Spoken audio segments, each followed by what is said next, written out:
देवो मापदसुरगुरुं वन्दे जगत्कारणं वन्दे पन्नगभूषणं जगद्धरं वन्दे पशूनां पतिं वन्दे शूरशशाङ्कवहनेनं वन्दे मुकुन्दप्रियं वन्दे भक्तजनाश्रयं च वरदं वन्दे शिवं शङ्करं वन्दे शिवं शङ्करं यो ब्रह्माणं विदधाति पूर्वं यो वै वेदांस प्रणोति तस्मै तमेदेवम् आत्मबुद्धिप्रकाशं मुक्त्वे शरणं प्रपद्ये। तो देखिए, वेद जो है, वेद का अर्थ है ज्ञान। वेद का शुरुभाव जो है ना, उपनिषद उपनिषद कहते हैं। उपनिषद मीन्स व्यवधान रहित, मीन्स जो संपूर्ण, सद मीन्स ज्ञान, यानी व्यवधान रहित संपूर्ण ज्ञान, सर्वोत्तम ज्ञान,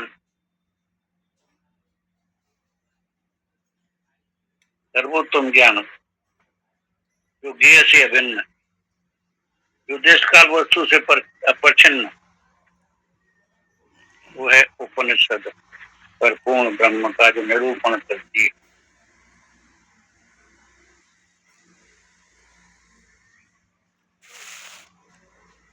तो हमको ज्ञान के स्वरूप का ठीक ठीक विचार करना चाहिए।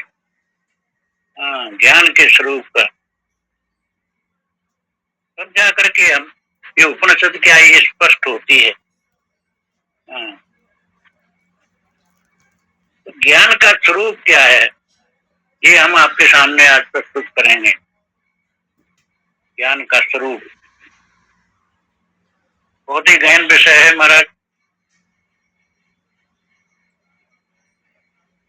इसमें कई पॉइंट हैं।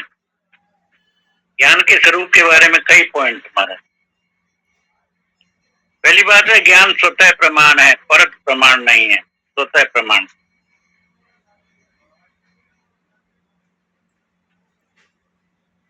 क्योंकि किसी भी पदार्थ का निश्चय करने के लिए ज्ञान ही अंतिम निर्णायक होता है। जितना भी व्यवहार चल रहा है संसार में, तो ज्ञान के आधार पर ही चल रहा है।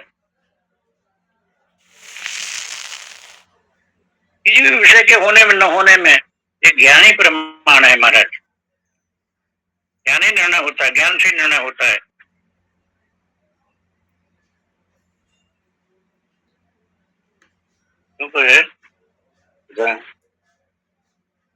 विषयों का ज्ञान किससे होता है? इंद्रियों से। इंद्रियों का ज्ञान किससे होता है? मन से। मन को कौन जानता है? बुद्धि। और बुद्धि का निर्णय तो ज्ञान स्वरूप आत्मा से बुद्धि का निश्चय होता है। तो सबसे बड़ी इंपॉर्टेंट बात क्या है? ये अज्ञान है ना, अज्ञान का अनुभव भी ज्ञान से होता है।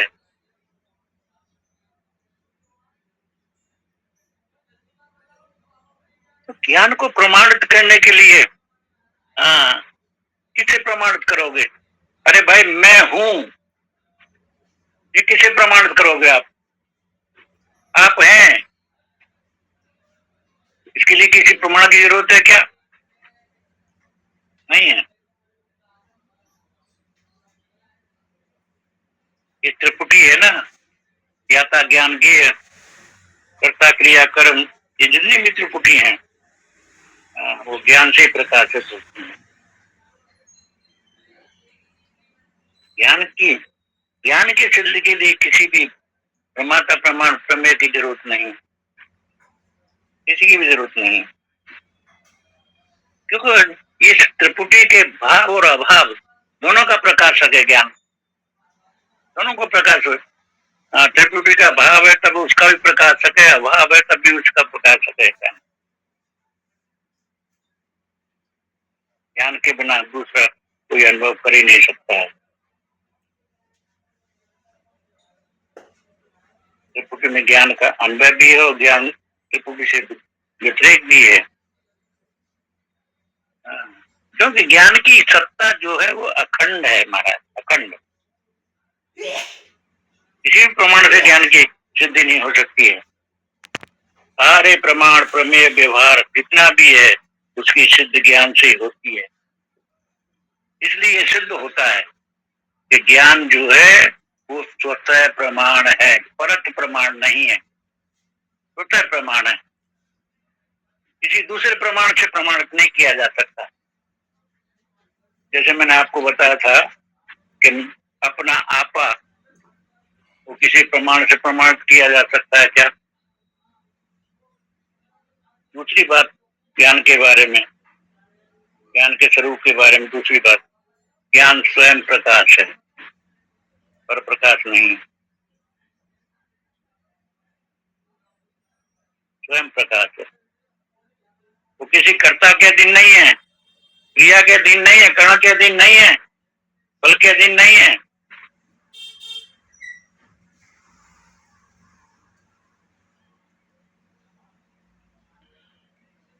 कर्ता करोड़ों प्रश्न कर लेगा, देखिए स्थानु ज्ञान को वो पुरुष ज्ञान नहीं बना सकता है। जितनी भी मान्यता है वो कर्ता के अधीन हुआ करती हैं। अपनी बनाई वस्तु को कुछ भी मान ले, गणेश मान ले, सूर्य मान ले, फेरफार कर ले, उनमें छोड़ भी दे, इन सब बातों के लिए कर्ता स्वतंत्र है।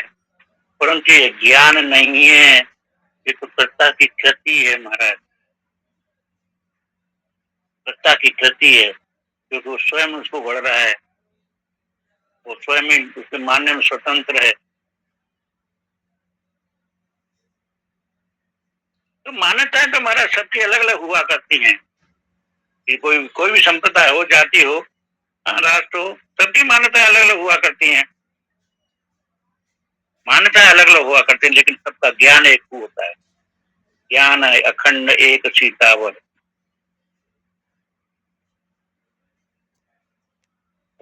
एक रात का समय स्थानु है, स्थानु तो आप जानते हैं, कोई उसको कोई चोर भी बोल सकता है, बता सकता है, उसको सिपाही भी भूत भी बोल सकता है।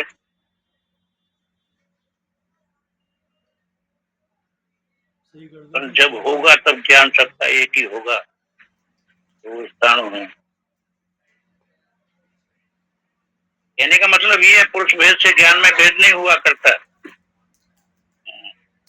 अलग अलग पुरुष हैं, अलग अलग उनके भाव हैं, लेकिन ज्ञान में, उनके ज्ञान में भेद नहीं है, भावों में भेद हो सकता है। तो सबसे बड़ी बात क्या है, ये ज्ञान जो निर्माण नहीं कोई कर सकता, किसी पुरुष के द्वारा ज्ञान का निर्माण नहीं हो सकता है। हाँ, यहाँ तक कि ईश्वर भी ज्ञान का कर्ता नहीं होता, ज्ञान का कर्ता नहीं होता। ईश्वर तो स्वयं ज्ञान स्वरूप है महाराज।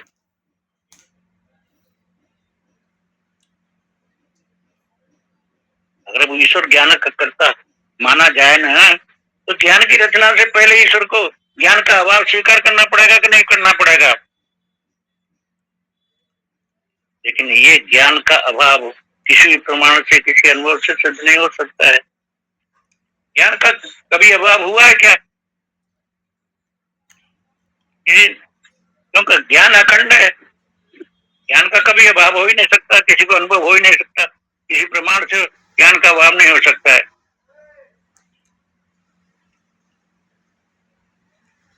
क्योंकि ये जितना भी प्रमाण है, जितने भी अनुभव हैं, वो ज्ञान से सिद्ध हो रहे हैं महाराज। सारे प्रमाणों की सिद्धि ज्ञान से हो रही है। कहने का मतलब ये है कि ज्ञान जो है वो साधन साध्य नहीं है, वो सिद्ध सिद्ध वस्तु है, साधन साध्य नहीं है।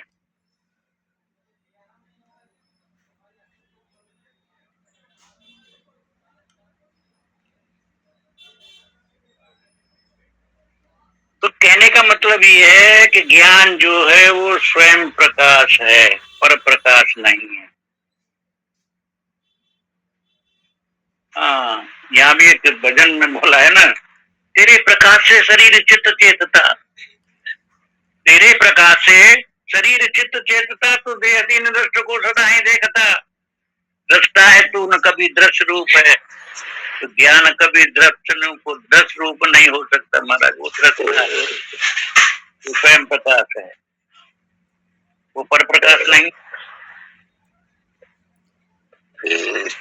तीसरी बात ज्ञान के बारे में, ज्ञान काल पर छिन्न नहीं है। बहुत इंपॉर्टेंट बात है महाराज। ज्ञान जो है वो काल पर छिन्न नहीं है।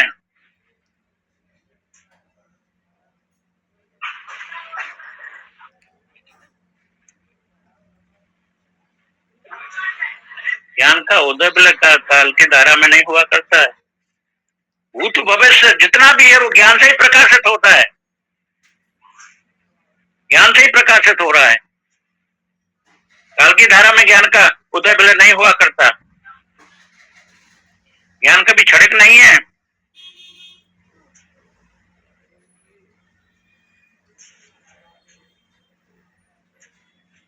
अब देखिए, प्रश्न ये है कि ज्ञान जो है वो काल जो है वो निर्विवय या सावय है, निर्वय है या सावय है, ये प्रश्न है।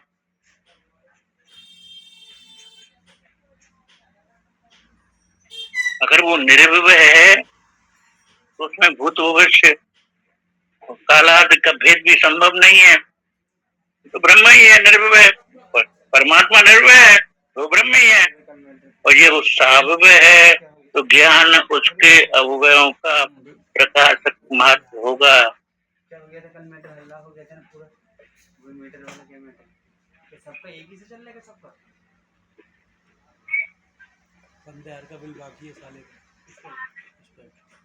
घट है, पट है, बिल में वस्तु है, हाँ, उसको प्रकाश करने वाला। प्रकाश में कभी भेद हो सकता है क्या? प्रकाश तत्व एक ही सूर्य है, सूर्य के प्रकाश में कितनी वस्तुएं देख रही हैं, सारी वस्तुएं दिखाई दे रही हैं, लेकिन सूर्य के प्रकाश में कहीं भेद है क्या? प्रकाशक में कभी भेद नहीं है। तो ज्ञान जो है प्रकाशक है। वो एक काल आदि के भेद से, अवयव के भेद से ज्ञान में कोई भेद नहीं होता। साले ने किराए पर बैठा लिया, दूसरा दुकान हमारी है, तू बैठ सकता है। अरे सच्ची बात तो ये महाराज, काल भेद की कल्पना ही निर्मूल है। कल्पना करें, क्या कभी काल का अभाव था या होगा?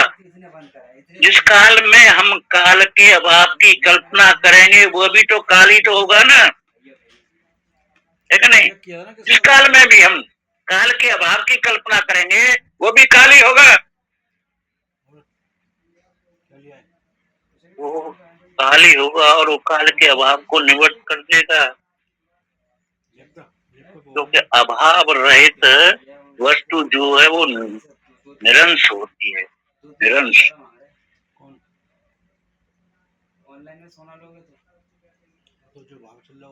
ये गुणन है, जो विभाजन है, विभाजन वो केवल अंश सहित वस्तु में हो सकता है, निरंश में नहीं हो सकता। विभाजन कोई भी है वो अंश सहित वस्तु में हो सकता है, निरंश में नहीं हो सकता है।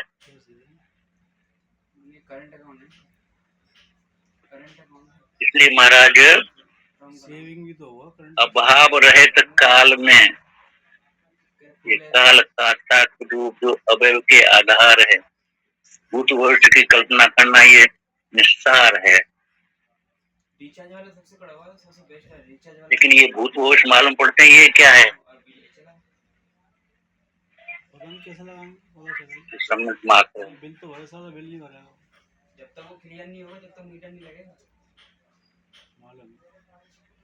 इसलिए तो बोला था कोई भी सम्मित मात्र वस्तु जो है वो सम्मित को परछन्न नहीं बना सकती है। बिल तो टोंट लेगा, मैं खोल लूंगा बिल। यहाँ तो खड़ी थी। सम्मित को परछन्न नहीं बना सकती है। सम्मित मात्र वस्तु कहने का मतलब है ऑलराउंड, कहने का मतलब क्या सारांश ये है कि ज्ञान जो है वो काल पर छिन्न नहीं है, काल की सीमा से परे है ज्ञान जो है। चौथी बात वो ज्ञान देश पर छिन्न नहीं, देश की सीमा से परे है।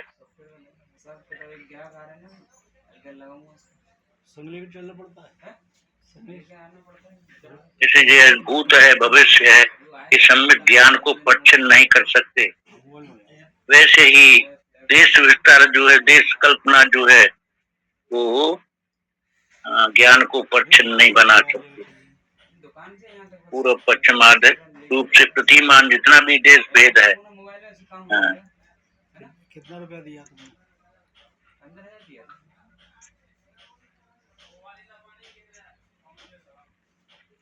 और खुद दूसरे से लेके लाइट जला रहा है। तो काल के समान ही कहीं भी देश का अभाव नहीं है। जिस देश में खाली कंप्लेंट कर दी, देश के अभाव की कल्पना की जाएगी वो भी देश ही तो होगा ना। तो जो अभाव रहित देश है वो ब्रह्म है महाराज, अभाव रहित देश।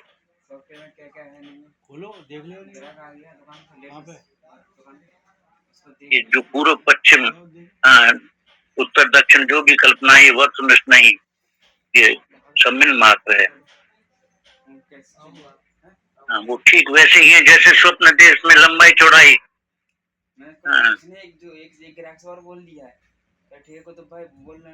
तो ये स्वयं प्रकाश जो ज्ञान है उसके प्रकाश से ये देश भेद, ज्ञान का भेद नहीं हो सकता, ज्ञान में भेद नहीं हो सकता। देश भेद से ज्ञान में भेद नहीं हो सकता है, क्योंकि वो देश ज्ञान जो है वो उत्तर पश्चिम पूर्व पश्चिम सबका प्रकाशक है वो।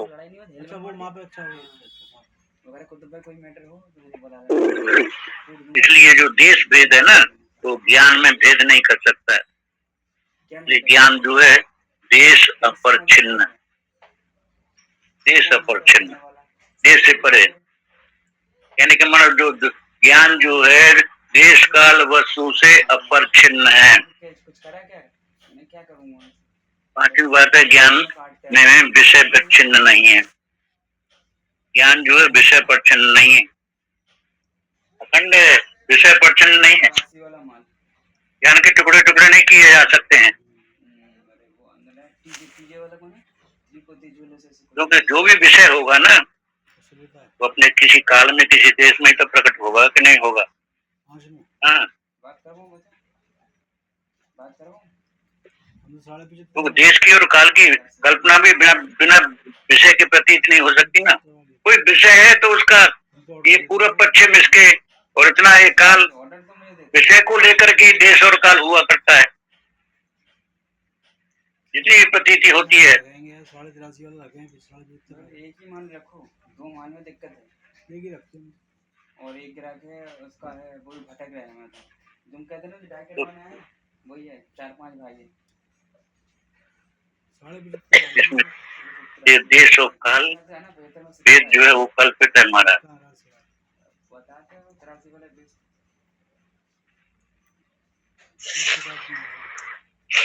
तो उसके आशा की प्रतीति होने पर विषय अकल्पित कैसे हो सकता है?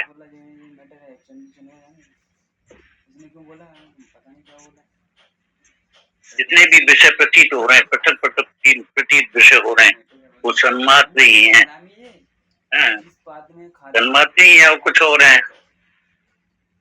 जिसने लाया, जिसने उसको बैठाला, अगर वो सन्मात्र है तो उसमें भेद की कल्पना का आधार क्या हो सकता है? उसके सामने आमने सामने है। वो विकालाबाद सत्ता जो है उसे भिन्न समझना ही नहीं चाहिए उसको। जो भी विषय वस्तु है, जो भी काल है, जो भी देश है, वो विकालाबाद सत्ता से भिन्न नहीं है। इसलिए जो ज्ञान जो है देश काल वस्तु से अपरिच्छिन्न है। अगर वो सदमात्र से भिन्न है तो उन्हें नितांत असत कहने कोई आपत्ति नहीं है। कोई भी वस्तु सन्मात्र से भिन्न है वो तो असत है ना। उस पंडित को लेके आना उसके पास, बुला संगो का, अब बता इसका मुझ पे है कि मेरा इस पे है?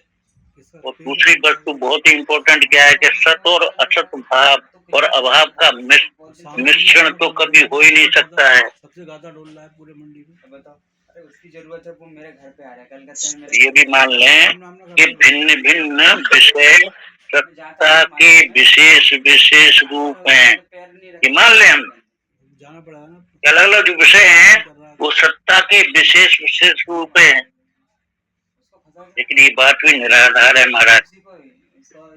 वो तो बिना देश काल भेद सिद्ध हुए सत्ता में भेद सिद्ध करने की कोई युक्ति नहीं है। सरकारी आदमी लेके आऊंगा, डुप्लीकेट फरमा के 3.5 घंटे कर दूंगा। मेरे को है आदमी, मैं करवा दूं। बिना देश का काल का भेद सिद्ध हुए बिना खुद कराएगा अपने हाथ सत्ता में भेद सिद्ध करने की कोई युक्ति नहीं है। अंदर चला जाएगा लाइफ टाइम के लिए। सत्ता का परिणाम स्वीकार करने पर भी परिणाम को पूर्वावस्था उत्तरावस्था में क्रम से अपेक्षित होंगे। 25% और मिलेगा मुझे, अगर मैं बता दिया कितना पक्का खबर होगा। तो अगर हम पूर्वावस्था उत्तरावस्था अपेक्षित करेंगे ना तो महाराज त्रिकालाबाद जो सत्ता है वो ही कट जाएगी। वो क्षणिक हो जाएगा, शून्यवाद हो जाएगा, विज्ञानवाद हो जाएगा। होलमार्क का मुहर नहीं लगाता हूँ अपना, तुम अपने आप करवाओ। होलमार्क का कोई गारंटी नहीं है, सही है गलत है, चेक करा के दे रहा हूँ, चेक करा के ले रहा हूँ, टेंशन क्या है।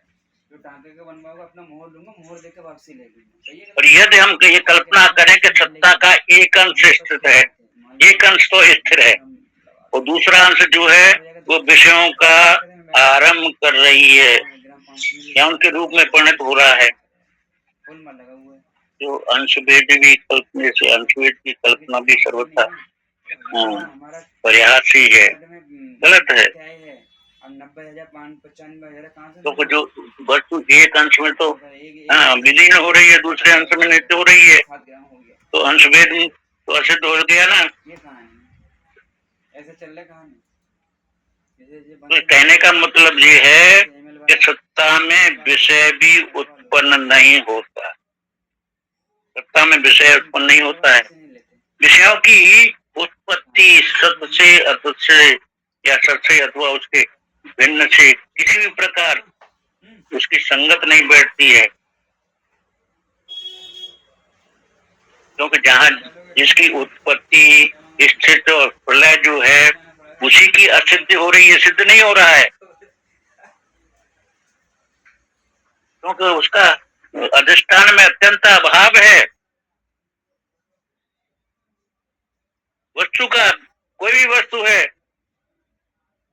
कोई प्रकृति की वस्तु है, उसका अधिष्ठान में अत्यंत अभाव है कि नहीं है। ज्ञान के बिना उसकी कल्पना ही नहीं हो सकती है। तो विषय के द्वारा ज्ञान परिच्छिन्न नहीं हो सकता है, कहने का मतलब ज्ञान अपरिच्छिन्न है।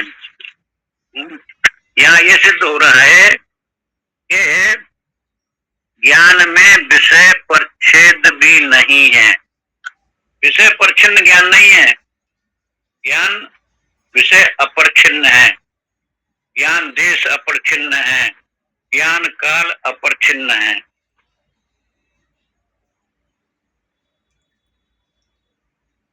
छठी बात यह है, ज्ञान में ज्ञातत्व और ज्ञेयत्व भेद ये उपाधिक है। ज्ञातत्व और ज्ञेयत्व भेद नहीं है ज्ञान में, ये उपाधिक भेद है। ज्ञेयत्व और ज्ञातत्व भेद ज्ञान में नहीं है, वास्तविक नहीं है, क्योंकि देश काल वस्तु का निषेध हो जाने पर ज्ञान से पृथक किसी भी ज्ञेय की उपस्थिति अपने आप ही कट जाती है ना। किसी भी ज्ञेय की उपस्थिति जो है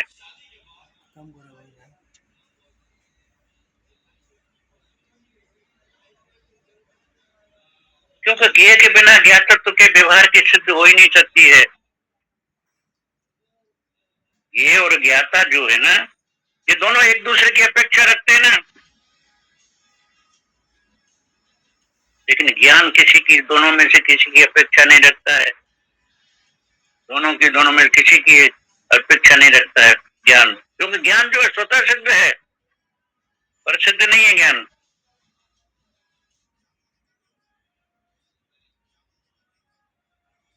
अगर मान लिया दृष्टांत के रूप में ऐसा भी मान लिया जाए कि ज्ञेय रूप विषय जो है, ज्ञेय रूप विषय जो है अपने ज्ञान के पहले भी रहता है, तो अनुभूत होने के कारण वह केवल कल्पना ही होगी महाराज,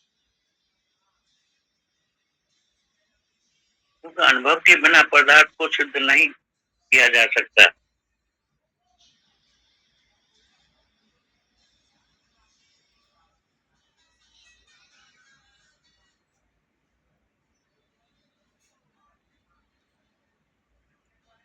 पहली बात तो ये है महाराज कि ज्ञान में जो है बाहर भीतर की कल्पना जो है वो बिल्कुल ही झूठी है, असंगत है।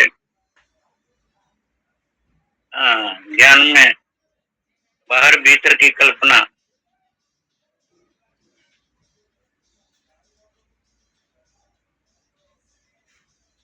तो दूसरी बात ये है जो ज्ञेय विषय है वो बाहर मान लें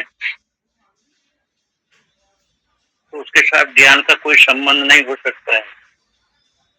तीसरी बात क्या है, यदि यह भी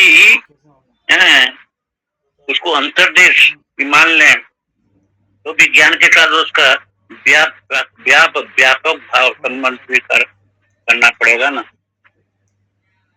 और ये संबंध तभी संभव है जब ज्ञान को विषयता उपादान कारण माना जाए। किंतु ज्ञान उपादान कारण ज्ञान परिणाम को प्राप्त होकर के विषय रूप धारण करता है, ये प्रश्न है। ऐसी स्थिति में परिणाम की एक धारा अथवा क्रम स्वीकार करना पड़ेगा। परिणाम की एक धारा, एक क्रम उसका स्वीकार करना पड़ेगा।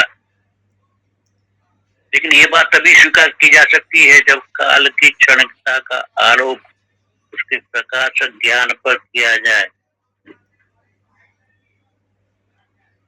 लेकिन अध्यक्ष जो है, अध्यक्ष के गुण दोष जो है ना, वो अधिष्ठान स्पष्ट भी नहीं कर सकते।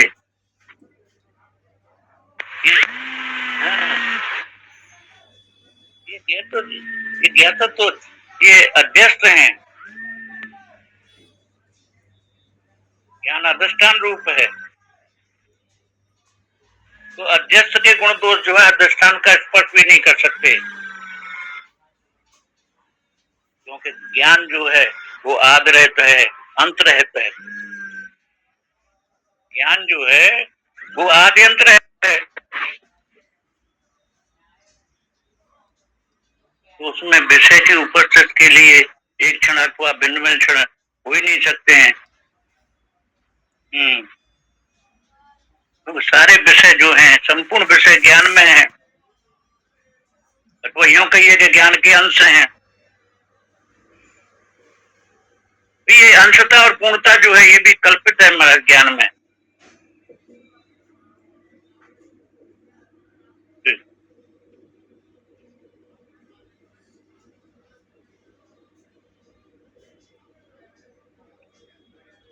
तो ज्ञान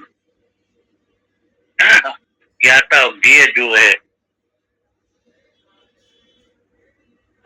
ये ज्ञान से प्रकाशित होते हैं। ज्ञाता और ज्ञेय उनका भेद जो है वो उपाधिक है।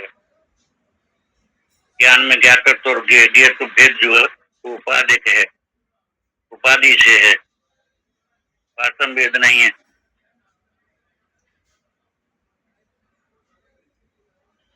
ज्ञान स्वरूप ही है। हाँ, अखंड ज्ञान में ज्ञाता ज्ञेय का भेद नहीं होता है। ये तो कितनी दफे आपने सुना होगा, अखंड ज्ञान में ज्ञाता ज्ञेय का भेद नहीं होता है। सातवीं बात जो है, ज्ञान हेतु फलात्मक नहीं है, हेतु फलात्मक।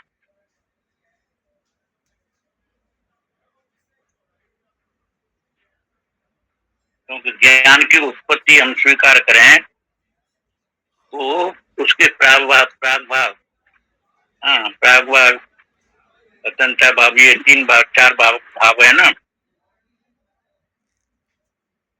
राग भाव, प्रध्वंसा भाव, अत्यंता भाव। हाँ। तो ज्ञान की उत्पत्ति स्वीकार करने पर उसे प्राग भाव की और उत्पत्ति से पहले की स्थिति बतानी पड़ेगी कि नहीं बतानी पड़ेगी? ज्ञान के बिना उसकी स्थिति बताई नहीं जा सकती है, क्योंकि उत्पत्ति होगी वही ज्ञान ही तो प्रमाणित करेगा ना उसको। तो ज्ञान से पहले उत्पत्ति कहाँ है?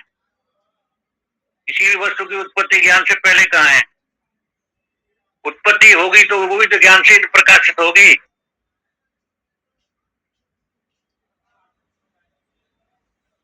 लो ज्ञान के में उसकी स्थिति भी नहीं बताई जा सकती है। पहली है पहली। कहने का मतलब क्या है? ज्ञान का जन्म नहीं होता है? ज्ञान की जननी कौन है?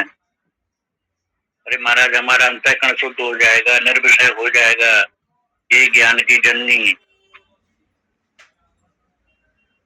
ज्ञान पैदा होगा। जिम में कितने आते हो? ये विचार की जननी है।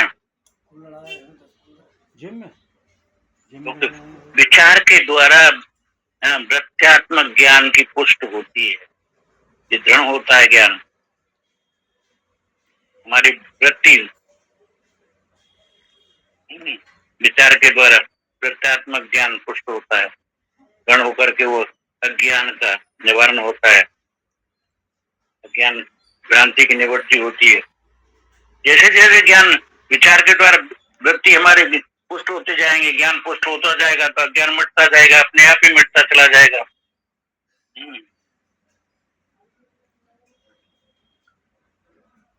लेकिन ये महाराज, ये वृत्त्यात्मक ज्ञान, ये भी ज्ञान कराने के बाद में मिट जाता है। वृत्ति ब्रह्माकार वृत्ति बोलते हैं ना, तो ब्रह्माकार वृत्ति ज्ञान कराने के बाद वो भी तो मिट जाती है कि नहीं मिट जाती है? दूसरे क्षण मिट जाती है कि नहीं मिट जाती है?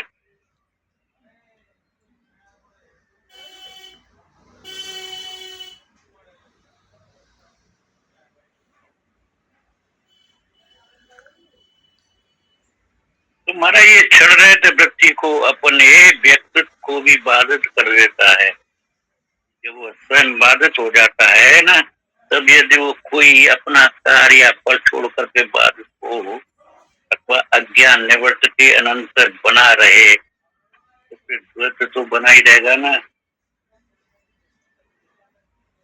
इसलिए हेतु और फल की कल्पना ही मिटती है। हेतु और फल तो कुछ है ही नहीं जिसकी ज्ञान से निवृत्त होती है। तो अज्ञान जो है ये घट मृतिका के समान जगत का उपादान कारण नहीं है, जगत की व्यवस्था की सिद्ध के लिए कल्पित है महाराज ज्ञान।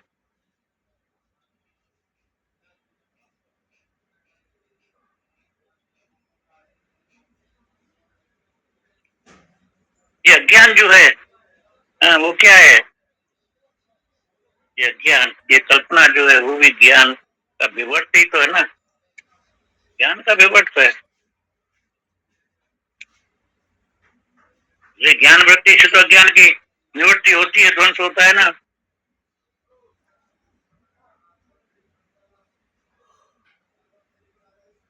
तो जो भी निवर्त और निवर्तक भाव है ना, जो भी कल्पना है वो भी अविचार दशा में है, विचार दशा में नहीं है।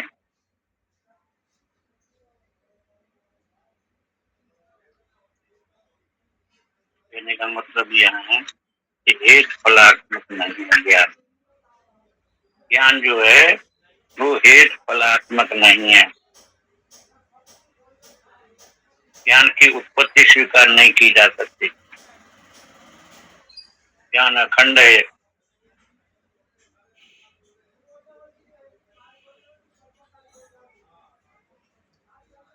आठवीं बात है कि ज्ञान में परोक्ष अपरोक्ष भेद नहीं है, यथार्थ यथार्थ भेद नहीं है। व्यवहार में तो भेद किए जाते हैं, व्यवहार में भेद रहता ही रहता है। हाँ, व्यवहार में जो इस प्रकार के भेद ज्ञान में किए जाते हैं वो विचार करने पर कल्पित विषयगत भेद ही है, तो ज्ञान पर उसका आरोप कर दिया जाता है। हाँ। अरे भाई, स्वप्न का हाथी जो है वो तो जागृत में झूठा है कि नहीं है? लेकिन स्वप्न में जो दिखा जा रहा है हाथी, वो तो सच्चा ही दिख रहा है ना, उसमें झूठा कहाँ है? जब तक स्वप्न में दिखेगा हाथी, वो सच्चा ही है। स्वप्न में जो जो कुछ भी दिखाई दे रहा है, जब तक स्वप्न है तब तक वो सच्चा दिखाई दे रहा है। वहां हाथी नहीं था स्वप्न में, जागृत हो गई तो वो हाथी है ही नहीं।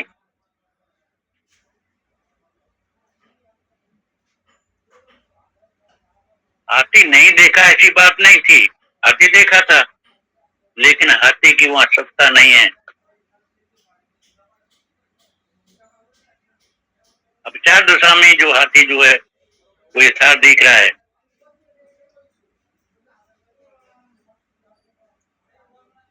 इस प्रकार तुम्हारे ज्ञान की जो परोक्षता भी विचारनी है।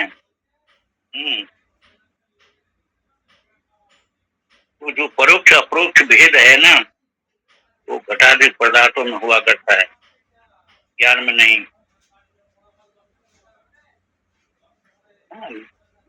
अब देखिए, ज्ञान कभी हमसे दूर हो सकता है क्या?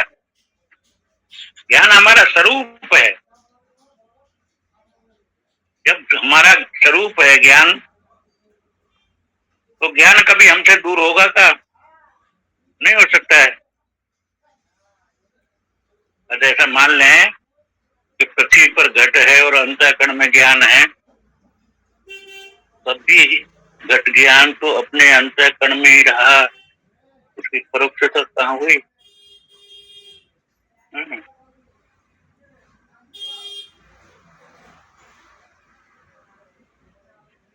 तो महाराज जी, ये जो अद्वितीय चित स्वरूप अपना ज्ञान है, इसमें परोक्षता आरोपता जो है प्रसंग ही नहीं रहता है। परोक्ष अप्रोक्ष का प्रसंग नहीं रहता है, यथार्थ अर्थार्थ का प्रसंग नहीं।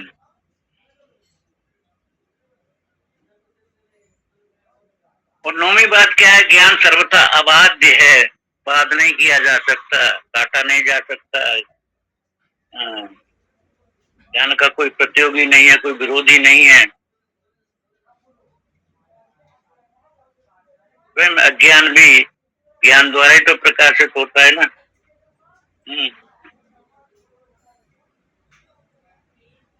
अरे भाई, मैं अज्ञानी हूँ, कोई भी बोलता है आदमी कि मैं अज्ञानी हूँ, तो ये किससे प्रकाशित हो रहा है?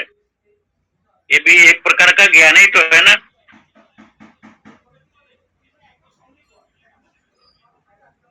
और ज्ञान में जो एक प्रकार का भेद विचार के द्वारा ही जाना जाता है, वही भेद। मैं अज्ञानी हूँ,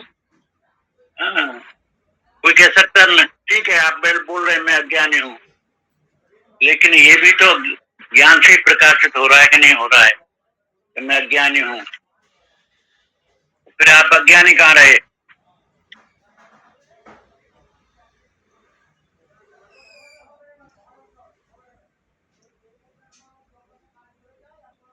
तो महाराज, संधिहीन होने के कारण ज्ञान और अज्ञान का भेद जो है कल्पित है,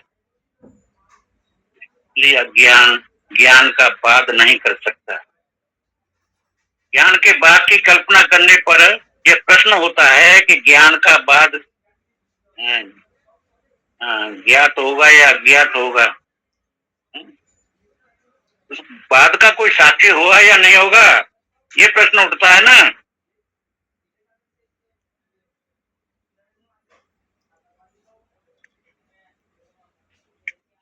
ज्ञान के बाद की कल्पना करने पर यह प्रश्न होता है कि ज्ञान का बाद ज्ञान से होता है या अज्ञान से होता है। तो प्रश्न ये है, कुछ बात का कोई साक्षी होगा कि नहीं होगा?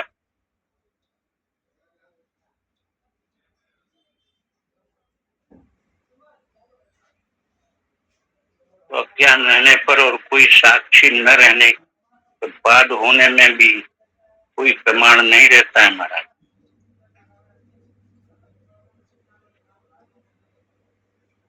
अज्ञान रहे भले, साक्षी न रहने पर बाद में भी कोई प्रमाण नहीं है।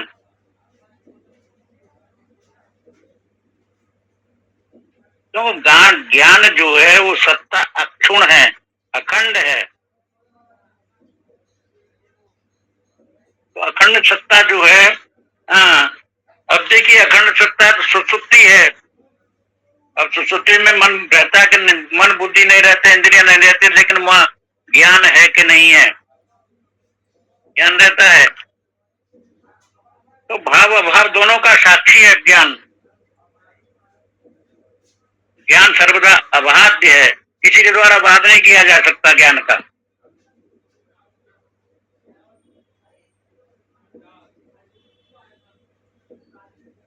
अब 10वीं बात जो है, ज्ञान का स्वरूप अनवर्चनीय है।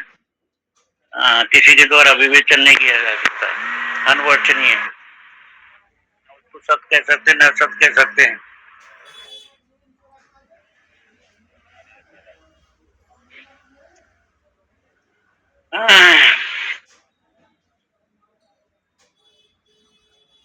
जब हम किसी पदार्थ का निर्वचन करने लगते हैं, वर्णन करने लगते हैं, तो उसमें दृश्यता, अन्यता, आद्यता, अपरोक्ष ज्ञान अवश्य करते हैं। कोई भी निर्वचन की योग्य वस्तु इदंता से अक्रांति होगी, उसमें इदंता होगी। इसलिए मनवाणी का विषय भी अवश्य होगी, वो भी इदम वस्तु होगी, इदंता से अक्रांत होगी। इसका मतलब क्या है? जो इदम वस्तु होगी, वो मनवाणी का विषय भी अवश्य होगी। तो ऐसी स्थिति में विषय और विषय भाव दोनों अनिवार्य, दोनों होंगे। तो ये कारण है कि ज्ञान को उत्पाद अथवा आत्मा का समय मानने वालों ने उसके जो निर्वचन किए, उन्हीं की जैसे वेदांती लोग उसका निषेध भी करते हैं। ज्ञान कभी उत्पाद नहीं है।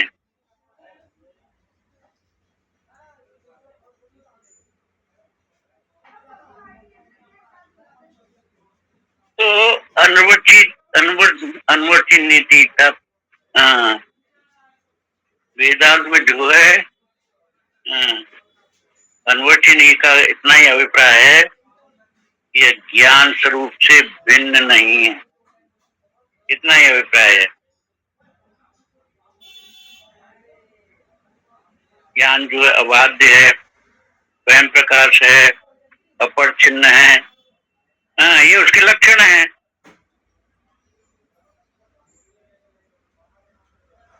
अन्य पदार्थों चाहे उसका नाम कुछ भी रख लें, ये पूरे नहीं उतर।